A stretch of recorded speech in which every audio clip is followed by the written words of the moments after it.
Hello viewers, எல்லோரும் எப்படி இருக்கீங்க? இன்றைக்கி ஹேர் ஃபால் கண்ட்ரோல் ஆயில் பார்ப்போம் வாங்க.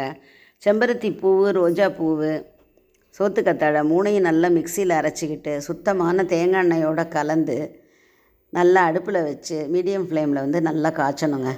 இது நல்லாவே உங்களுக்கு இருக்கும், ஹேர் ஃபாலே வராது. வாரத்தில் ஒரு நாள் நீங்கள் தேய்ச்சி குளிக்கலாம். நல்லா காய்ச்சின உடனே கொஞ்சம் நேரம் கழித்து ஒரு 5 நிமிஷம் கழித்து வெந்தயம், ரோஸ்மெரி லீவ்ஸு, சம்பங்கி விதை மூணையும் போட்டு நல்லா கலந்து ஒரு 5 நிமிஷம் நல்லாவே கலக்கணும். நல்லா காய்ச்சி முடித்த உடனே கொஞ்சமாக கருவேப்பிலை பொடி அதை போடணும். போட்டு ஒரு 2 நிமிஷம் கழித்து ஆஃப் பண்ணிடணும். வடிகட்டி அதை சன்லைட்டில் வைக்கணுங்க. சன்லைட்டில் வச்சு நீங்கள் யூஸ் பண்ணி பாருங்கள், அவ்வளோ நல்லா இருக்கும். ஹேர் ஃபால் சுத்தமாக வரவே வராது. எனக்கு அதுக்கப்புறமா நீங்கள் மெசேஜ் பண்ணுங்கள்.